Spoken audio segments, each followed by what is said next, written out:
27 August 1906 সেই দিন আমেরিকায় জন্ম হয় এড গিন নামের একজন রাক্ষসের।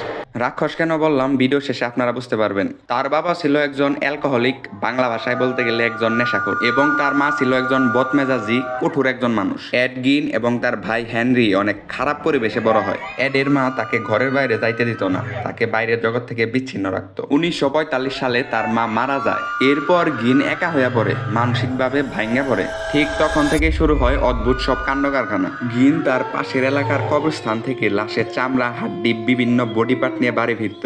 1954 সালে তার প্রথম শিকার হয় ম্যারি হোগান। 1957 সালে সে দ্বিতীয়বারের মতো স্থানীয় হার্ডওয়্যার স্টোরের মালিক বার্নিস ওয়ার্ডেনকে খুন করে। পুলিশ এড গিনকে সন্দেহ করে। পুলিশ তল্লাশি চালাতে গিয়ে তার বাড়িতে গিয়ে যা দেখে তা কোনো হরর মুভি সিন থেকে কম ছিল না। পুলিশ দেখতে পায় বিভিন্ন লাশের হাড্ডি, মাংস, চামড়া এগুলা দিয়ে পোশাক তৈরি করা হয়েছে, ব্যাগ তৈরি করা হয়েছে,